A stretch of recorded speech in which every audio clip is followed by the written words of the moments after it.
Good morning.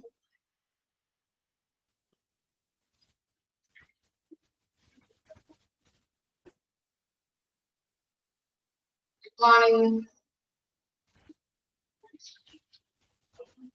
Okay. സുഖാണോ? സുഖാണ് എല്ലാവർക്കും. ഓക്കെ. സുഖാണല്ലേ? എങ്ങനെയുണ്ട് ക്ലൈമറ്റ് ഒക്കെ എങ്ങനെയുണ്ട്? തണുപ്പുണ്ടോ? സുഖാണല്ലോ. മാമന് സുഖാണ് കേട്ടോ. തണുപ്പുണ്ടല്ലേ? ഓക്കെ. Okay okay. സുഷയുടെ വീട് എവിടെയാണ്? ആ, ദുബായിലാണ് സതീര. Okay okay. ആ, തണുപ്പുണ്ടല്ലേ? ചുഴലി കണ്ണൂരല്ലേ? Okay okay. എന്തോരം വരെയായി പഠിപ്പൊക്കെ വായിച്ചു നോക്കിയാ? കാറ്റുണ്ടോ? ഓ,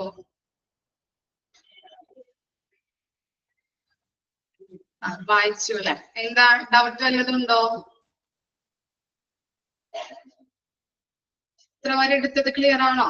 ഈ 2 പോയിന്റ് കൂടി നമുക്ക് ബേസിക്സ് ഓഫ് കമ്പ്യൂട്ടറിൽ പറയാനുള്ളൂ അല്ലെ?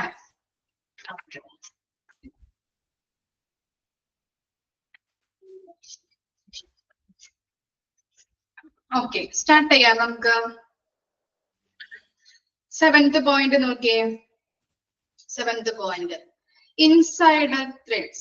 Insider threats means risk posed by individuals within an organization who have authorized entry into system or sensitive data. These threats can rise from spiteful intent, negligence, or unthinking actions that compromise security. എന്താ പറയുന്നത്? Insider threads എന്ന് പറഞ്ഞാല് ഒരു സ്ഥാപനത്തിലെ unauthorised ആയിട്ടുള്ള വ്യക്തികള്, ഒരു സ്ഥാപനത്തിലെ ഓതറൈസ്ഡ് ആയിട്ടുള്ള വ്യക്തികൾ ഉണ്ടാവുമല്ലോ, ആ വ്യക്തികള് സ്ഥാപനത്തിലെ സെൻസിറ്റീവ് ആയിട്ടുള്ള ഡാറ്റയിലേക്കോ അല്ലെങ്കിൽ സെൻസിറ്റീവ് ആയിട്ടുള്ള ഇൻഫർമേഷനെയോ അറ്റാക്ക് ചെയ്യുന്നതിനെ അല്ലെങ്കിൽ അൺഓതറൈസ്ഡ് ആയിട്ടുള്ള എൻട്രി നടത്തുന്നതിനെയാണ് ഇൻസൈഡർ ത്രെഡ്സ് എന്ന് പറയുന്നത്. എക്സാമ്പിൾ പറയുമ്പോൾ ക്ലിയർ ആവും കേട്ടോ. എന്താ പറഞ്ഞത്? ഒരു സ്ഥാപനത്തിലെ ഓതറൈസ്ഡ് ആയിട്ടുള്ള വ്യക്തികൾ സ്ഥാപനത്തിലെ സെൻസിറ്റീവ് ആയിട്ടുള്ള ഡാറ്റയിലേക്കോ സെൻസിറ്റീവ് ആയിട്ടുള്ള ഇൻഫർമേഷനെയോ അറ്റാക്ക് ചെയ്യുന്നു, അല്ലെങ്കിൽ എന്താണ്, അൺഓതറൈസ്ഡ് ആയിട്ട് എൻട്രി നടത്തുന്നു. അതിനെയാണ് ഇൻസൈഡർ ത്രെഡ്സ് എന്ന് പറയുന്നത്. ഇപ്പോ നിങ്ങളൊരു സ്ഥാപനത്തില് ജോലി ചെയ്യുകയാണെങ്കിൽ അവിടുത്തെ ഒരു സ്റ്റാഫ് ആ സ്ഥാപനത്തിലെ ഇമ്പോർട്ടന്റ് ആയിട്ടുള്ള ഡാറ്റയിലേക്കോ അല്ലെങ്കിൽ സെൻസിറ്റീവ് ഇൻഫർമേഷനെയോ അതിലേക്ക് എൻട്രി നടത്തുന്നുണ്ട്. ഇപ്പോ സിമ്പിൾ ആയിട്ട് പറയാന്നുണ്ടെങ്കിൽ എന്താണ്, ചാരപ്പണി നടത്തില്ലേ സ്ഥാപനത്തിനെതിരായിട്ട് ചാരപ്പണി നടത്തുന്ന സ്റ്റാഫുകൾ ഉണ്ടാവില്ലേ, അതാണ് ഇൻസൈഡർ ത്രെഡ്സ് എന്ന് പറയുന്നത്. ക്ലിയർ ആയോ? ഈ ഓർഗനൈസേഷന്റെ ഇമ്പോർട്ടന്റ് ആയിട്ടുള്ള അല്ലെങ്കിൽ എന്താണ് കോൺഫിഡൻഷ്യൽ ആയിട്ടുള്ള ഡാറ്റകള് മറ്റു ആളുകൾക്ക് കൈമാറുന്നുണ്ട് അല്ലെ? അതാണ് ചാരപ്പണി എന്നത് കൊണ്ട് ഉദ്ദേശിക്കുന്നത്. അങ്ങനെ ആ സ്ഥാപനത്തിനെതിരായിട്ട് ചാരപ്പണി നടത്തുന്നതിനെയാണ് നുഴഞ്ഞുകയറ്റം.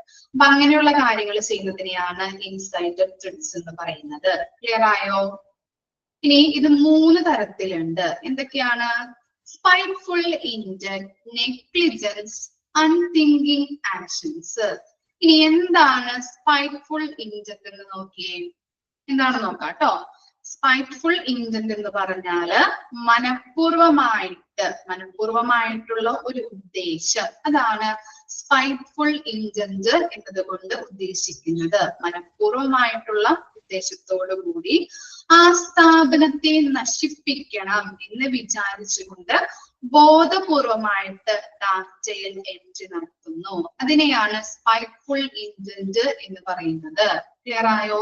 മനഃപൂർവമായിട്ട് ആ സ്ഥാപനത്തെ നശിപ്പിക്കണം എന്ന് വിചാരിച്ചുകൊണ്ട് ബോധപൂർവമായിട്ട് ഡാറ്റയിൽ എൻട്രി നടത്തുന്നു. അതാണ് സ്പൈറ്റ്ഫുൾ ഇന്റന്റ്. ക്ലിയർ ആണോ? നിങ്ങളുടേതായിട്ടുള്ള രീതിയിൽ എഴുതി വെക്കാം കേട്ടോ, അല്ലെങ്കിൽ വായിച്ചു നോക്കുമ്പോൾ മനസ്സിലാവില്ല. എഴുതിയോ എല്ലാവരും? ഇത്രയും പറഞ്ഞത് ഓക്കെ ആണോ? ഓക്കെ. ഇനി നെഗ്ലിജൻസ് എന്താണ്? നെഗ്ലിജൻസ് എന്ന് പറഞ്ഞാല് മനഃപൂർവമല്ലാതെ അല്ലെങ്കിൽ അശ്രദ്ധമായിട്ട് ഡാറ്റ കൈകാര്യം ചെയ്യുന്നതിലൂടെ ഡാറ്റയിൽ എൻട്രി നടത്തുന്നതിനെയാണ് ഈ നെഗ്ലിജൻസ് എന്നതുകൊണ്ട് ഉദ്ദേശിക്കുന്നത്. അശ്രദ്ധ മൂലം അല്ലെങ്കിൽ മനഃപൂർവമല്ലാതെ ഡാറ്റ കൈകാര്യം ചെയ്യുന്നതിലൂടെ പറഞ്ഞു തരാം കേട്ടോ, ഒന്നും കൂടി പറയാം മിസ്. ഇപ്പൊ ഇതൊന്ന് ശ്രദ്ധിക്കൂ കേട്ടോ. നെഗ്ലിജൻസ് എന്ന് പറഞ്ഞാൽ എന്താണ്? മനഃപൂർവമല്ലാതെ അല്ലെങ്കിൽ അശ്രദ്ധയോട് കൂടിയിട്ട് ഡാറ്റ കൈകാര്യം ചെയ്യുന്നതിലൂടെ ഡാറ്റയിൽ എൻട്രി നടത്തുന്നു. അതാണ് നെഗ്ലിജൻസ് എന്നതുകൊണ്ട് ഉദ്ദേശിക്കുന്നത്. കിട്ടിയോ?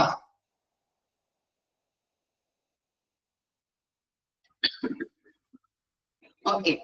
ഇനി നോക്കിയേ, ലാസ്റ്റ് വണ്ണാണ് അൺതിങ്കിങ് ആക്ഷൻസ്. എന്താണ്?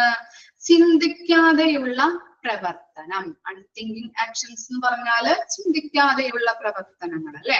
ചിന്തിക്കാതെയുള്ള പ്രവർത്തനം എങ്ങനെയാണ്? ഒരു സ്ഥാപനത്തിലെ മേലധികാരി അപ്പൊ അവിടെ ഡാറ്റ ചോർത്തുന്ന ആളോട് നല്ല ഒരു ഹാർഷായിട്ട് സംസാരിക്കുമ്പോ എന്താണ്? തീർച്ചയായിട്ടും അയാൾക്ക് എന്താണ്? ദേഷ്യം തോന്നൂലേ? അപ്പൊ ദേഷ്യം അങ്ങനെ തോന്നുമ്പോ ഇയാള് എന്ത് ചെയ്യും? അശ്രദ്ധയായിട്ട് അല്ലെങ്കിൽ അശ്രദ്ധയോട് കൂടിയിട്ട് അവിടുത്തെ ഡാറ്റകള് കൈകാര്യം ചെയ്യാനായിട്ട് തുടങ്ങും. അതിനെയാണ് അൺതിങ്കിങ് ആക്ഷൻസ് എന്ന് പറയുന്നത്. എന്താ പറഞ്ഞത്? ഒരു സ്ഥാപനത്തിലെ മേലധികാരി ഡാറ്റ ചോർത്തുന്ന ആളോട് ഹാർഷായിട്ട് സംസാരിക്കുമ്പോ തിരിച്ചും അയാൾക്ക് എന്ത് തോന്നും? അവരോട് ദേഷ്യം തോന്നില്ലേ?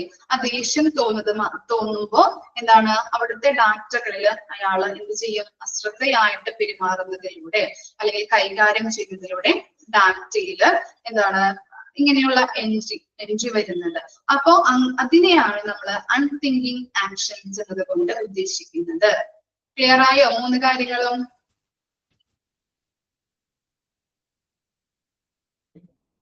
ഓക്കെ ആണോ? നമ്മൾ എന്താ പറഞ്ഞത്? ഇൻസൈഡർ ത്രെഡ്സ് ആണ് അല്ലെ പറഞ്ഞത്. ഇൻസൈഡർ ത്രെഡ്സ് എന്ന് പറഞ്ഞാൽ എന്താണ്? ഒരു സ്ഥാപനത്തിലെ ഓതറൈസ്ഡ് ആയിട്ടുള്ള വ്യക്തികള് സ്ഥാപനത്തിലെ സെൻസിറ്റീവ് ആയിട്ടുള്ള ഡാറ്റയിലേക്കോ അതുപോലെ തന്നെ സെൻസിറ്റീവ് ആയിട്ടുള്ള ഇൻഫർമേഷനെയോ അറ്റാക്ക് ചെയ്യുന്നത് അല്ലെങ്കിൽ എന്താണ്? അൺഓതറൈസ്ഡ് ആയിട്ട് എൻട്രി നടത്തുന്നതിനെയാണ് ഇൻസൈഡർ ത്രെഡ്സ് എന്ന് പറയുന്നത്. ഇത് 3 രീതിയിലാണ് പറഞ്ഞത് അല്ലെ. സ്പൈറ്റ്ഫുൾ ഇന്റന്റ് ഉണ്ട്, നെഗ്ലിജൻസ് ഉണ്ട്, അൺതിങ്കിങ് ആക്ഷൻസ് ഉണ്ട്. ഇനി സ്പൈറ്റ്ഫുൾ ഇന്റന്റ് എന്ന് പറഞ്ഞാൽ എന്താണ്? മനഃപൂർവമായിട്ടുള്ള ഒരു ഉദ്ദേശം അല്ലെ. മനഃപൂർവമായിട്ട് ആ സ്ഥാപനത്തിനെ നശിപ്പിക്കണം എന്ന് വിചാരിച്ചുകൊണ്ട് ബോധപൂർവമായിട്ട് ഡാറ്റയിൽ എൻട്രി നടത്തുന്നതിനെയാണ് സ്പൈറ്റ്ഫുൾ ഇന്റന്റ് എന്നതുകൊണ്ട് ഉദ്ദേശിക്കുന്നത്. ഓക്കെ ആണോ? ഇനി എന്താണ്? നെഗ്ലിജൻസ് അല്ലെ. അശ്രദ്ധമായിട്ട് അല്ലെങ്കിൽ മനഃപൂർവമല്ലാതെ ഡാറ്റ കൈകാര്യം ചെയ്യുമ്പോൾ ഇത്തരത്തിലുള്ള ഡാറ്റയിൽ എൻട്രി നടത്തുന്നു. അതിനെയാണ് നെഗ്ലിജൻസ് എന്ന് പറയുന്നത്. അതുപോലെ തന്നെ എന്താണ്? അൺതിങ്കിങ് ആക്ഷൻസ്. അൺതിങ്കിങ് ആക്ഷൻസ് എന്ന് പറഞ്ഞാൽ എന്താണ്? ചിന്തിക്കാതെയുള്ള പ്രവർത്തനം അല്ലെ. ഒരു സ്ഥാപനത്തിലെ മേലധികാരി ഈ ഡാറ്റ ചോർത്തുന്ന ആളോട് ഹാർഷായിട്ട് സംസാരിക്കുമ്പോൾ എന്ത് സംഭവിക്കുന്നുണ്ട്? ഇയാൾക്ക് തിരിച്ചും ദേഷ്യം തോന്നുന്നുണ്ട് അല്ലെ. തോന്നാറുണ്ട്. അപ്പൊ അങ്ങനെ ദേഷ്യം തോന്നുമ്പോ അദ്ദേഹം എന്ത് ചെയ്യുന്നുണ്ട്? ഡാറ്റ അശ്രദ്ധമായിട്ട് കൈകാര്യം ചെയ്യുമ്പോൾ അങ്ങനെ വരുന്ന എൻട്രിനെയാണ് ഈ അൺതിങ്കിങ് ആക്ഷൻസ് എന്ന് പറയുന്നത്. സ്പൈറ്റ്ഫുൾ ഇന്റന്റ് മനസ്സിലായില്ലേ? എന്താണ്? മനഃപൂർവമായിട്ടുള്ള ഉദ്ദേശത്തോടു കൂടി ആ സ്ഥാപനത്തെ നശിപ്പിക്കണം എന്ന ബോധപൂർവമായിട്ടുള്ള ഒരു ഉദ്ദേശത്തോടു കൂടി ഡാറ്റയില് എൻട്രി നടത്തുന്നു. അതാണ് സ്പൈറ്റ്ഫുൾ ഇന്റന്റ്. 3 കാര്യങ്ങളും കിട്ടിയോ എല്ലാവർക്കും? ഓക്കെ ആണോ? ഓക്കെ. ഇനി നെക്സ്റ്റ് ആണ് അൺസെക്യൂർഡ് വൈഫൈ നെറ്റ്വർക്ക്സ്. എല്ലാവരും വൈഫൈ ഒക്കെ യൂസ് ചെയ്യുന്ന ആൾക്കാരാണോ? ചെയ്യാറുണ്ടോ നിങ്ങള്? ഓക്കെ. പബ്ലിക് ആയിട്ട് യൂസ് ചെയ്യാറുണ്ടോ? പബ്ലിക് പ്ലേസിലൊക്കെ പബ്ലിക് ആയിട്ട് ഇല്ല. ഓക്കെ. നമ്മൾ വർക്ക് ചെയ്യുന്ന ഓഫീസിൽ നിന്നൊക്കെ നമുക്ക് എന്ത് ചെയ്യാം, പബ്ലിക് ആയിട്ട് അല്ലെ വൈഫൈ നമുക്ക് കിട്ടാറില്ലേ. അപ്പൊ അങ്ങനെ യൂസ് ചെയ്യരുത് എന്നാണ് ഇതിൽ പറയുന്നത് കേട്ടോ. നോക്കിയേ, using unsecured or public Wi-Fi networks can reveal users to risk like data interception, unauthorized entry, and man-in-the-middle attacks. Attackers can snatch network traffic and capture sensitive information passed through this network. To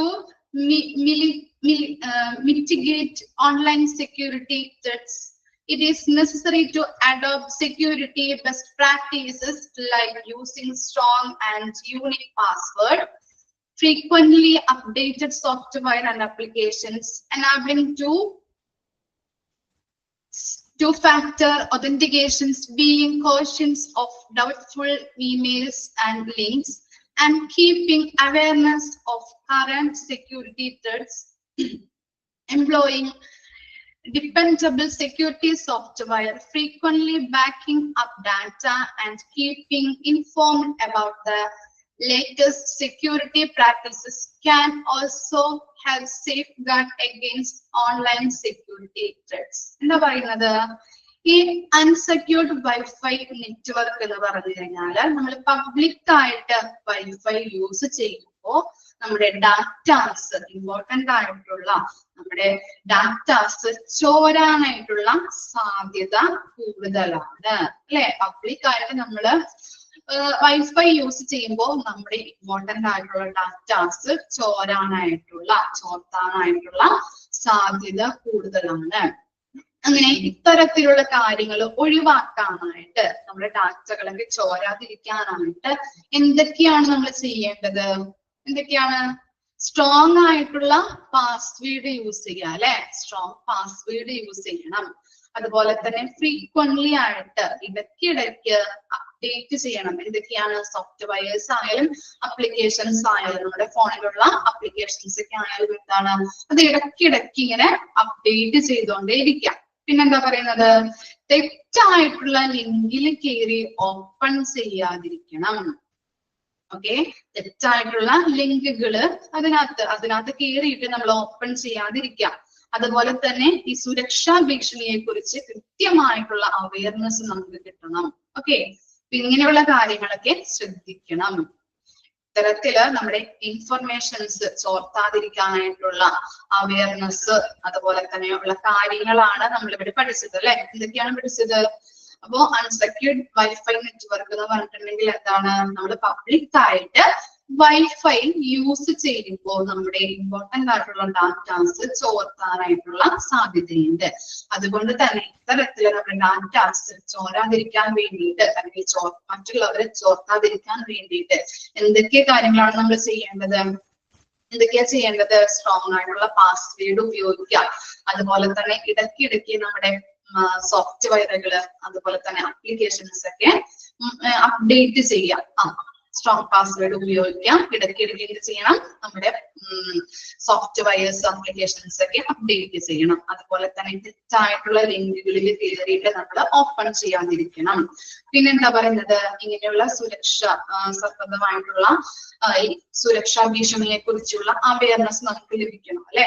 എന്നാൽ കൂടിയാണ് ഈ awareness ഉണ്ടെങ്കിലാണ് നമുക്ക് എന്താണ് ഇങ്ങനെയുള്ള കാര്യങ്ങളൊക്കെ ചെയ്യാനായിട്ടുള്ള നമുക്ക് informations അല്ലെങ്കിൽ നോളജ് ഉണ്ടാവുള്ളൂ. കിട്ടിയില്ലേ? ഇത്രയും കാര്യങ്ങളാണ് കേട്ടോ നമ്മൾ ഇതിൽ പറയാനുള്ളത്. 7th 8th പോയിന്റ് ആയിരുന്നു ബേസിക്സ് ഓഫ് കമ്പ്യൂട്ടറിൽ നമ്മൾ പറയാനുണ്ടായിരുന്നത്.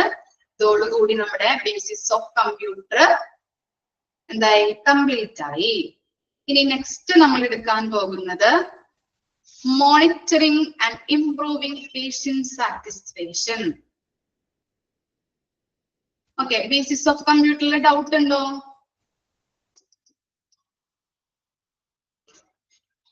ഇത്രയും പറഞ്ഞതില് ഇൻസൈഡഡ് ത്രെഡ്സും അതുപോലെ അൺസെക്യൂർഡ് വൈഫൈ നെറ്റ്വർക്കും കേട്ടോ. 2 കാര്യങ്ങളാണ് നമ്മൾ പഠിച്ചത്. ഓക്കെ, ഇനി നെക്സ്റ്റ് ആണ് എന്താണ്? Monitoring and improving patient satisfaction.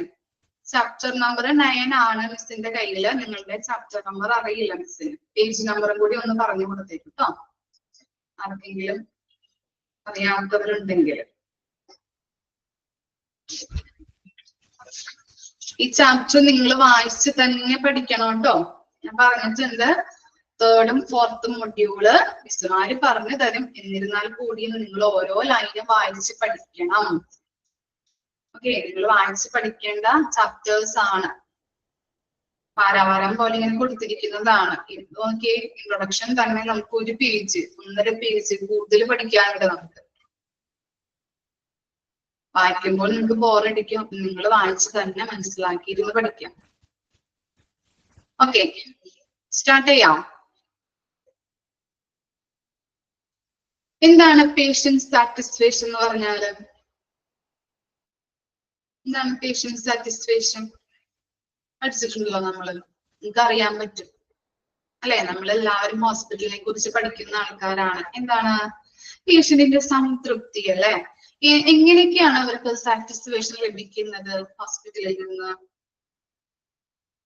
Patient satisfied ആണ് എന്ന് പറയാനുള്ള കാരണങ്ങള്, രോഗിയുടെ ഗുഡ് കെയർ കിട്ടുമ്പോൾ അല്ലെ? നല്ല രീതിയിൽ അവർക്ക് നല്ല രീതിയിലുള്ള കെയർ കിട്ടുമ്പോ. പിന്നെന്താ? ഗുഡ് സർവീസ് ഹോസ്പിറ്റലുകാർ പ്രൊവൈഡ് ചെയ്യുമ്പോ പേഷ്യന്റ് സാറ്റിസ്ഫാക്ഷൻ അല്ലെങ്കിൽ സാറ്റിസ്ഫൈഡ് ആണെന്ന് പറയാൻ പറ്റും. അതുപോലെ നല്ല എൻവയോൺമെന്റ്, നല്ല ബിഹേവിയർ അല്ലെ? ഓരോ സ്റ്റാഫുകൾ നല്ല രീതിയിൽ രോഗികളോട് പെരുമാറുന്നതിലൂടെ പേഷ്യന്റ് സാറ്റിസ്ഫാക്ഷൻ പ്രൊവൈഡ് ചെയ്യാനായിട്ട് പറ്റും. പിന്നെന്താ? ഗുഡ് സർവീസ് കിട്ടുമ്പോൾ, ഗുഡ് ബിഹേവിയർ. ഓക്കെ, ക്ലീൻസ് അല്ലെ? എന്താണ്? ഇപ്പോ ഡോക്ടർമാരുടെ കയ്യിൽ നിന്നോ അല്ലെങ്കിൽ അവിടുത്തെ മറ്റ് സ്റ്റാഫുകളുടെ കയ്യിൽ നിന്നോ കെയർ കിട്ടുന്നത് തന്നെയാണോ പേഷ്യന്റ് സാറ്റിസ്ഫാക്ഷൻ എന്ന് പറയാം? അത് മാത്രമാണോ ഉദ്ദേശിക്കുന്നത് പേഷ്യന്റ് സാറ്റിസ്ഫാക്ഷൻ എന്ന് പറഞ്ഞാല്?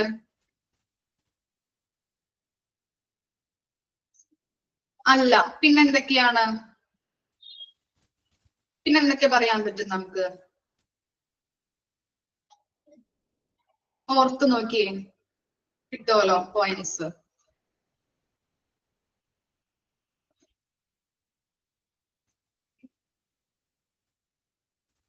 പിന്നെന്താ? ഒരു ഡോക്ടർ, ഗുഡ് കമ്മ്യൂണിക്കേഷൻ. പിന്നെന്താ പറയുന്നത്? Atmosphere. Okay, effectiveness and efficiency അല്ലെ? അതുപോലെ തന്നെ എന്താണ്? നല്ല രീതിയിൽ നമ്മൾ ഹോസ്പിറ്റൽസ് ഒക്കെ ക്ലീനിങ് ആക്കാം. ഹൗസ് കീപ്പിംഗ് ഏരിയാസ് പഠിച്ചിട്ടില്ലേ? Housekeeping. Okay, canteen, food അല്ലെ? അങ്ങനെയുള്ള കാര്യങ്ങളൊക്കെ എന്താണ്? അതും പേഷ്യന്റിന്റെ സാറ്റിസ്ഫാക്ഷനിൽ ഉൾപ്പെടുന്ന കാര്യങ്ങളല്ലേ? എന്താണ്?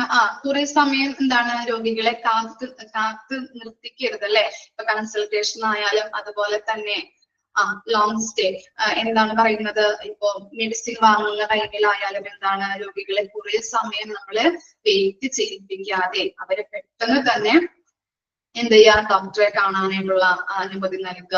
അങ്ങനെയുള്ള കാര്യങ്ങളൊക്കെ എന്താണ്? പേഷ്യന്റ് സാറ്റിസ്ഫാക്ഷനിൽ ഉൾപ്പെടുന്ന കാര്യങ്ങളാണ്. അത് തന്നെയാണ് നമ്മുടെ ഈ ചാപ്റ്ററിലും പറയുന്നത്.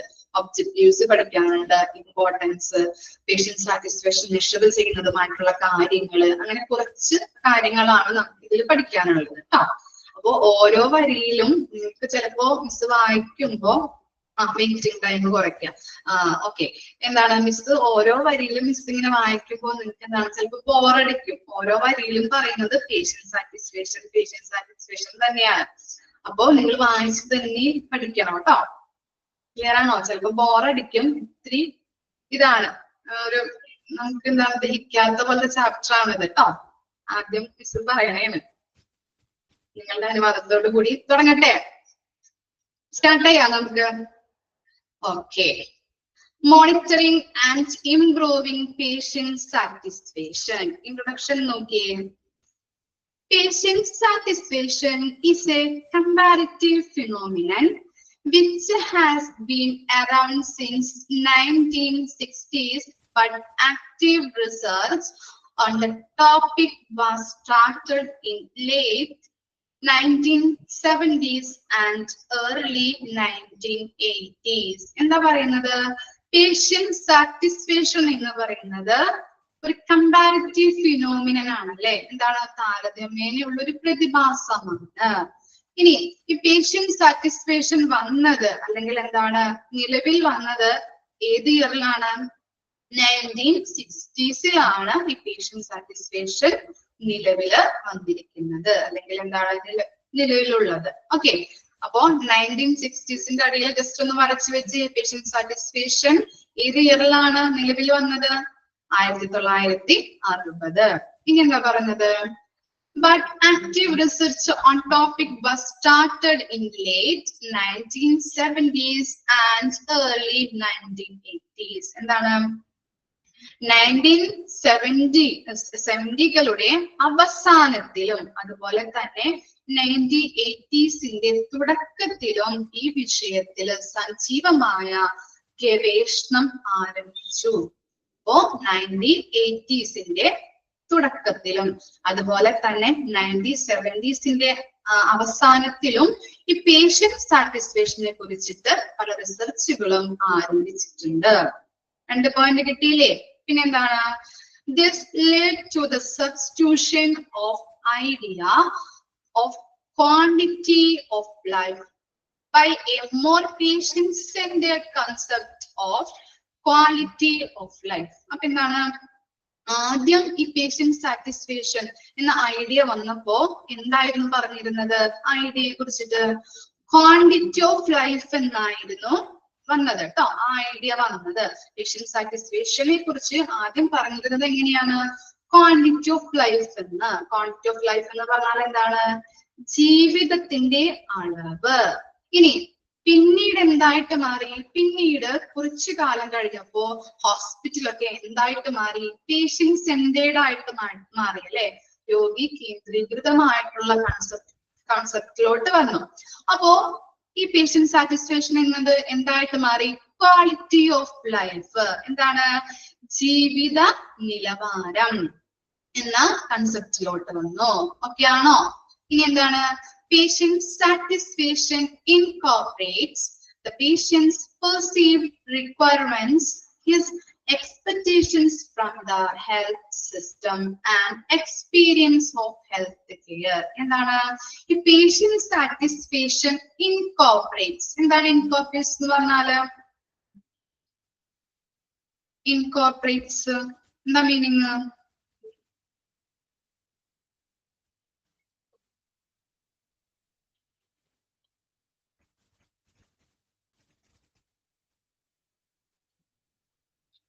സഹകരിക്കുക. ഇൻകോർപ്പറേറ്റ്സ് എന്നതുകൊണ്ട് ഇവിടെ ഉദ്ദേശിക്കുന്നത് ഉൾക്കൊള്ളുന്നു അല്ലെങ്കിൽ ഉൾക്കൊള്ളുക. ഓക്കെ, പേഷ്യന്റ് സാറ്റിസ്ഫാക്ഷനില് ഇവിടെ ഉദ്ദേശിക്കുന്നത് ഇൻകോർപ്പറേറ്റ്സ് എന്ന് പറഞ്ഞിട്ടുണ്ടെങ്കിൽ ഉദ്ദേശിക്കുന്നത് ഉൾക്കൊള്ളുക. ഓക്കെ, അപ്പോ എന്തൊക്കെയാണ് ഈ പേഷ്യന്റ് സാറ്റിസ്ഫാക്ഷനിൽ ഇൻക്ലൂഡഡ് ആയിട്ടുള്ളത് അല്ലെങ്കിൽ ഉൾക്കൊള്ളുന്നത്? എന്തൊക്കെയാണ്? Patients perceived requirements. റിക്വയർമെന്റ്സ് എന്ന് പറഞ്ഞാൽ എന്താണ്? അവരുടെ ആവശ്യങ്ങൾ അല്ലെ, അവരുടെ നീഡ്, അവരുടെ ആവശ്യങ്ങൾ എന്താണ്? അതുപോലെ തന്നെ his expectations from the health system. Expectation എന്ന് പറഞ്ഞിട്ടുണ്ടെങ്കിൽ എന്താണ്? എക്സ്പെക്ടേഷൻ പ്രതീക്ഷകൾ അല്ലെ, അവരുടെ പ്രതീക്ഷകൾ. ഹെൽത്ത് കെയർ സിസ്റ്റത്തെ കുറിച്ചുള്ള ഒരു പേഷ്യന്റിന്റെ പ്രതീക്ഷകൾ എന്തൊക്കെയാണ്? അതുപോലെ തന്നെ എന്താണ്? Experience of health care. എന്താണ് എക്സ്പീരിയൻസ് എന്ന് പറഞ്ഞാൽ? എന്താണ്? അനുഭവം അല്ലെ. ഹെൽത്ത് കെയറിനെ കുറിച്ചുള്ള അനുഭവങ്ങൾ, ഓരോ പേഷ്യന്റിനും ലഭിച്ചിരിക്കുന്ന അനുഭവങ്ങൾ എന്തൊക്കെയാണ്? ഇതൊക്കെ ഈ 3 കാര്യങ്ങളുമാണ് ഈ പേഷ്യന്റ് സാറ്റിസ്ഫാക്ഷനിൽ ഉൾക്കൊള്ളുന്നത്.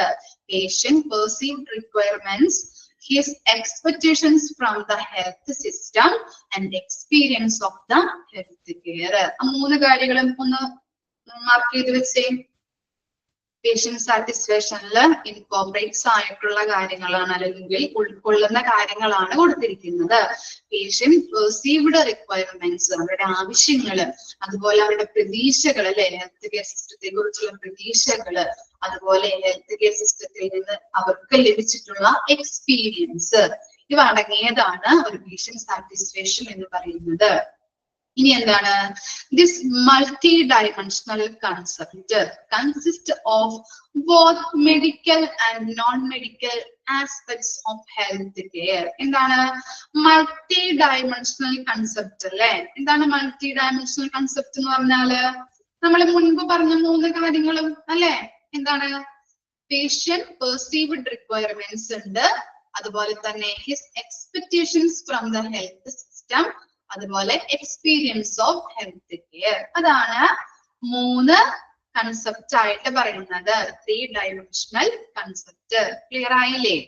അത് ഈ 3 ഡയമെൻഷണൽ കൺസെപ്റ്റ് എന്തൊക്കെയാണ് ഇൻക്ലൂഡഡ് ആയിട്ടിരിക്കുന്നത് ഈ 3 ഡയമെൻഷണൽ കൺസെപ്റ്റില്? മെഡിക്കൽ ആയിട്ടും നോൺ മെഡിക്കൽ ആസ്പെക്റ്റും ഇൻക്ലൂഡഡ് ആണ്. മെഡിക്കൽ നമുക്കറിയാം എന്തൊക്കെയാണ് മെഡിക്കൽ എന്ന് പറഞ്ഞാല്? മെഡിക്കൽ എന്ന് പറഞ്ഞാൽ എന്താ?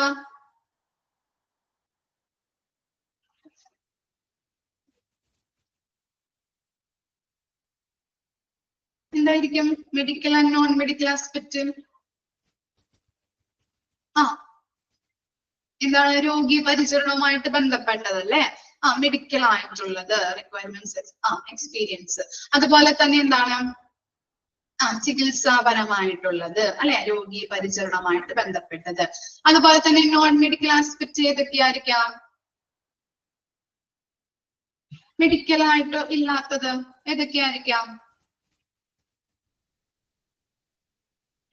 ഏതൊക്കെ വരും നോൺ മെഡിക്കൽ ആസ്പെക്ട്സ് എന്ന് പറഞ്ഞാല്? ചികിത്സാപരമല്ലാത്തത്, അഡ്മിനിസ്ട്രേഷൻ, പിന്നെ വെരി ഗുഡ്.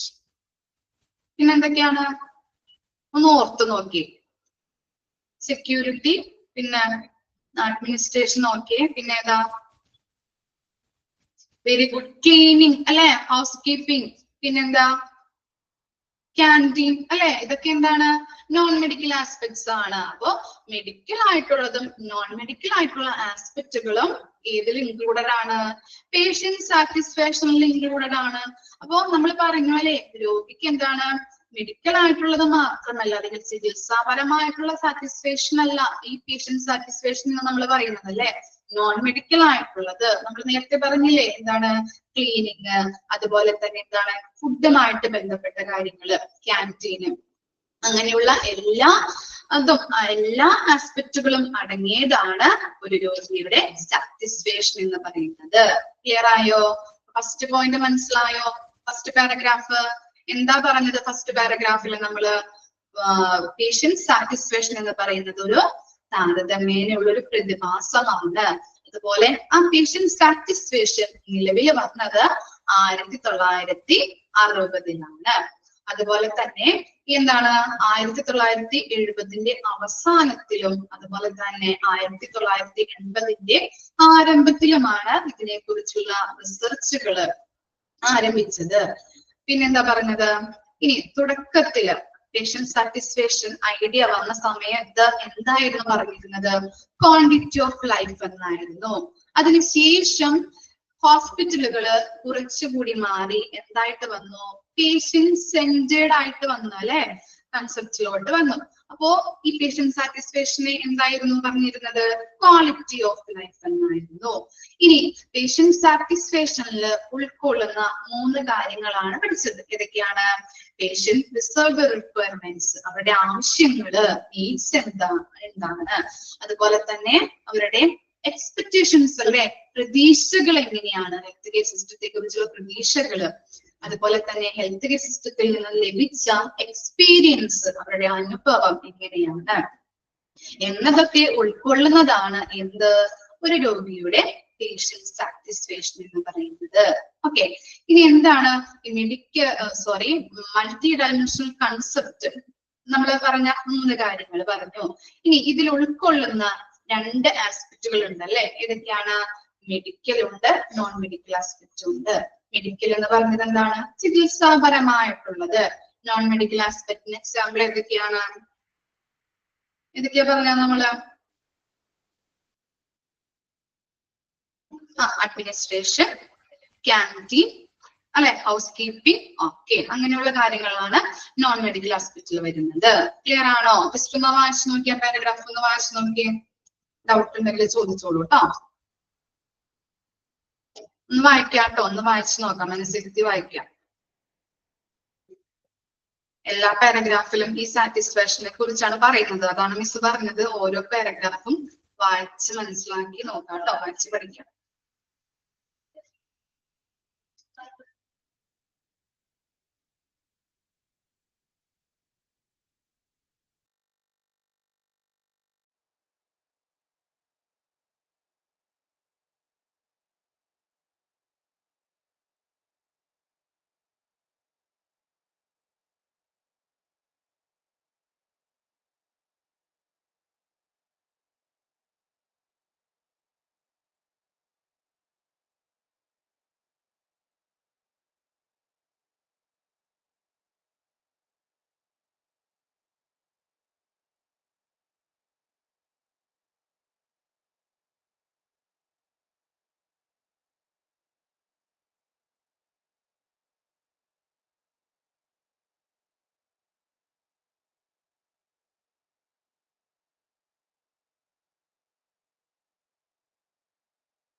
ക്ലിയർ ആയോ?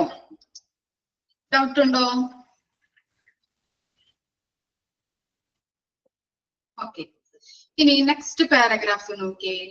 Patient satisfaction is a measure of extent to which a patient is satisfied with the health care which they got from their health care providers. ഇനി patient satisfaction എങ്ങനെയാ measure ചെയ്യുന്നത്, എങ്ങനെ അളക്കാൻ പറ്റും? Health care പ്രൊവൈഡേഴ്സിന്റെ കയ്യിൽ നിന്നും ലഭിച്ച ഹെൽത്ത് കെയർ, ആ ഹെൽത്ത് കെയറിൽ ആ പേഷ്യന്റ് സാറ്റിസ്ഫൈഡ് ആണോ എന്ന് മെഷർ ചെയ്യുന്നതിനെ നമ്മൾ എന്തെന്ന് പറയുന്നുണ്ട്? പേഷ്യന്റ് സാറ്റിസ്ഫാക്ഷൻ എന്ന് പറയുന്നുണ്ട്. ക്ലിയർ ആയോ? ഹെൽത്ത് കെയർ പ്രൊവൈഡേഴ്സ് ആരൊക്കെയാണ്? ആരൊക്കെയാവാം?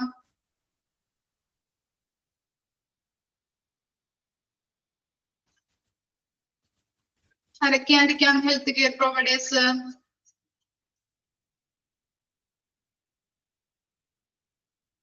നഴ്സ്, ഡോക്ടേഴ്സ് അല്ലെ, മറ്റ് സ്റ്റാഫുകൾ അല്ലെ. അപ്പൊ അങ്ങനെയുള്ള അവരുടെ കയ്യിൽ നിന്ന്, നഴ്സുമാരുടെ കയ്യിൽ നിന്നാവാം, അതുപോലെ ഡോക്ടർമാരുടെ കയ്യിൽ നിന്നാവാം, ആ അങ്ങനെ ലഭിച്ച ഹെൽത്ത് കെയർ, നല്ല രീതിയിലുള്ള ഗുണനിലവാരമുള്ള കെയർ, അവര് ആ കെയറില് ആ രോഗികള് സാറ്റിസ്ഫൈഡ് ആണോ എന്ന് മെഷർ ചെയ്യുന്നതും എന്താണെന്നാ പറയുന്നത്? പേഷ്യന്റ് സാറ്റിസ്ഫാക്ഷൻ ആണ്. ക്ലിയർ ആവുന്നുണ്ടോ കൺസെപ്റ്റ്? ഇതാണ് ഞാൻ പറഞ്ഞത്. ഇത്തിരി ഡ്രൈ ആണ് മനസ്സിലാക്കാനായിട്ട് കേട്ടോ. ഇത് വളഞ്ഞു കുളഞ്ഞ എന്താണ് സെന്റൻസ് ആണ് കൊടുത്തിരിക്കുന്നത്. നിങ്ങൾക്ക് ക്ലിയർ ആവുന്നുണ്ടോ മിസ് പറയുന്നത്?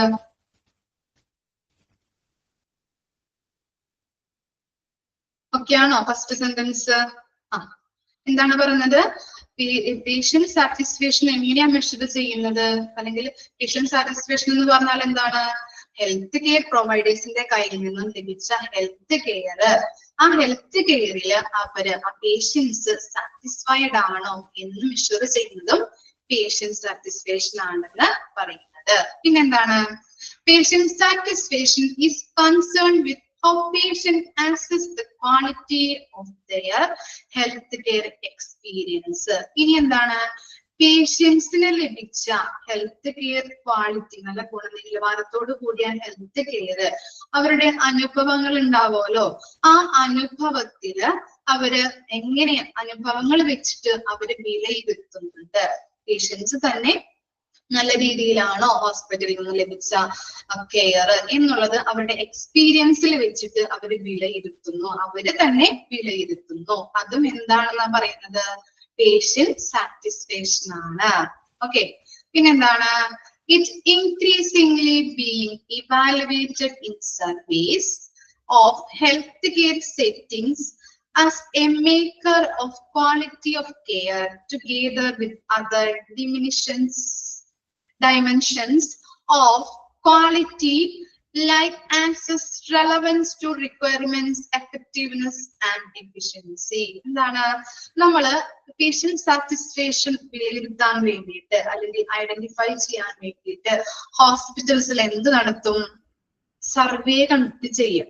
ഇപ്പൊ കിടക്കുന്ന രോഗികൾക്കായാലും അതുപോലെ അവിടെ വരുന്ന രോഗികൾക്കായാലും എന്ത് ചെയ്യാറുണ്ട്? സർവേ നടത്താറുണ്ട്.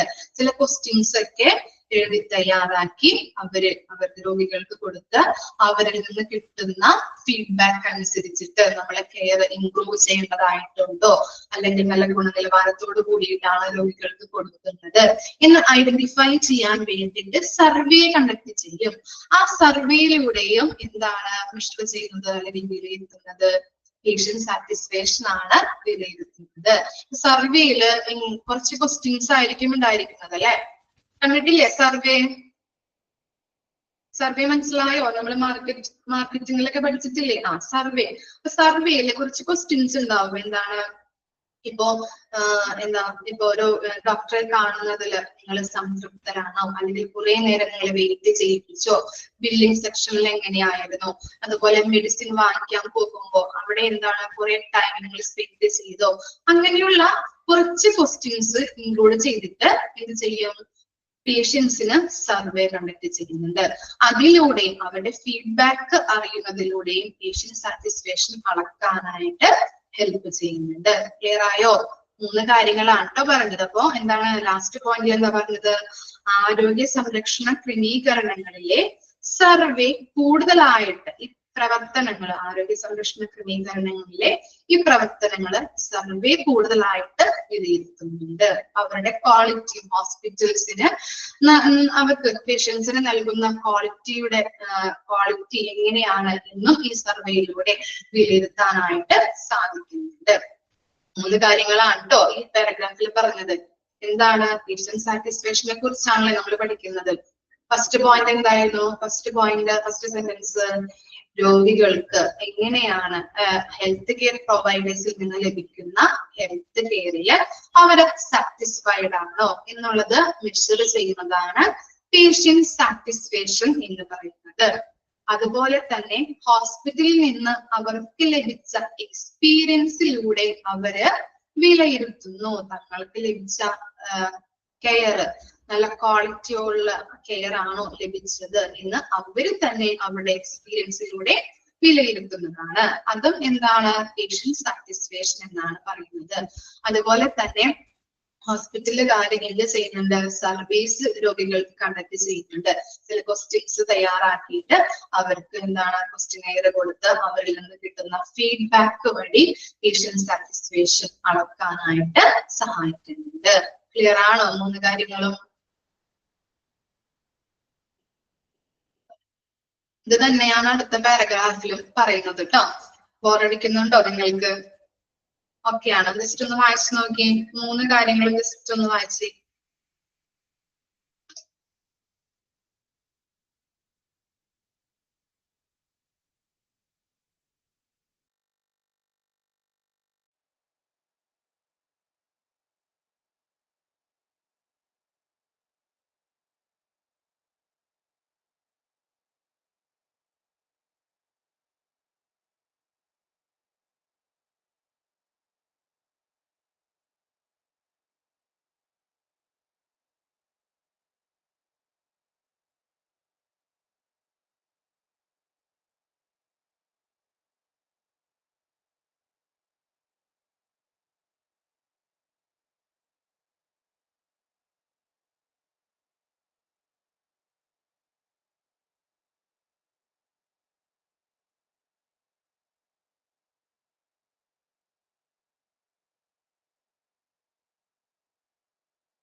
ക്ലിയർ അല്ലേ? ഓക്കെ, ഇനി നെക്സ്റ്റ് പാരഗ്രാഫ് നോക്കി. Patient satisfaction is a vital metric to scale overall health care quality. എന്താണ് മെട്രിക് എന്ന് പറഞ്ഞാല്? മെട്രിക് എന്താ? അളവല്ലേ, അല്ലെങ്കിൽ അളവുകോൽ എന്ന് പറയാൻ പറ്റും. എന്താണ്? ഒരു ഹോസ്പിറ്റലിന്റെ ഹെൽത്ത് കെയർ ക്വാളിറ്റി അളക്കുന്നതിനുള്ള ഒരു അളവുകോലാണ് എന്ത്? പേഷ്യന്റ് സാറ്റിസ്ഫാക്ഷൻ എന്ന് പറയുന്നത് അല്ലെ? എന്താണ്? ഒരു ഹോസ്പിറ്റല് നല്ല ഗുണനിലവാരത്തോട് കൂടിയിട്ടാണ് പ്രവർത്തിക്കുന്നത് എന്ന് പറയാനായിട്ട് എങ്ങനെ സാധിക്കും? അവിടുത്തെ പേഷ്യന്റ് സാറ്റിസ്ഫാക്ഷൻ ആണ്. പേഷ്യന്റ് ഉണ്ടെങ്കിലാണ് നല്ല രീതിയിൽ എന്ത് ചെയ്യാൻ പറ്റുള്ളൂ? ആ ഹോസ്പിറ്റലിൽ വർക്ക് ചെയ്യാൻ പറ്റുള്ളൂ അല്ലെ? അവിടേക്ക് പേഷ്യന്റ് വരുന്നതിന് വേണ്ടിയിട്ട്, അല്ലെങ്കിൽ ആ ഹോസ്പിറ്റലിലോട്ട് കൂടുതൽ പേഷ്യൻസ് എൻ്റർ ചെയ്യുന്നതിന് വേണ്ടിയിട്ട് അവരെന്താ ചെയ്യുന്നത്? നല്ല രീതിയിലുള്ള ബെറ്റർ കെയർ ആണ് രോഗികൾക്ക് കൊടുക്കുന്നത്. അതുകൊണ്ട് തന്നെ ഒരു ഹോസ്പിറ്റലിന്റെ ഹെൽത്ത് കെയർ ക്വാളിറ്റി അളക്കുന്നതിനുള്ള അളവുകോലാണ് പേഷ്യന്റ് സാറ്റിസ്ഫാക്ഷൻ എന്ന് പറയുന്നത്. ക്ലിയർ ആയോ? ഇനി എന്താണ്? Within the help of patient satisfaction service. നമ്മൾ മുമ്പ് പറഞ്ഞ കാര്യം തന്നെയാണ് ഇവിടെ പറയുന്നത്. Within the help of patient satisfaction service, continuous measuring of patient satisfaction and enhancing patient experience can be achieved. എന്താ പറയുന്നത്? ഇങ്ങനെ ഈ പേഷ്യന്റ് സാറ്റിസ്ഫാക്ഷൻ അളക്കാൻ വേണ്ടിയിട്ട് നമുക്ക് എന്താണ്? ഹോസ്പിറ്റലുകാര് പേഷ്യന്റ് സാറ്റിസ്ഫാക്ഷൻ സർവേ കണ്ടക്ട് ചെയ്യുന്നുണ്ട്. ഈ പേഷ്യന്റ് സാറ്റിസ്ഫാക്ഷൻ സർവേയിലൂടെ നിരന്തരമായിട്ട് പേഷ്യന്റ് സാറ്റിസ്ഫാക്ഷൻ മെഷർ ചെയ്യാനായിട്ട് പറ്റുന്നുണ്ട് അല്ലെ? എങ്ങനെയാണ്? ഓരോ ക്വസ്റ്റ്യൻസും ഉണ്ടാവും അല്ലെ? ക്വസ്റ്റ്യൻസിന്റെ കാര്യങ്ങൾ നെക്സ്റ്റ് പാരഗ്രാഫിൽ പറയുന്നുണ്ട് കേട്ടോ.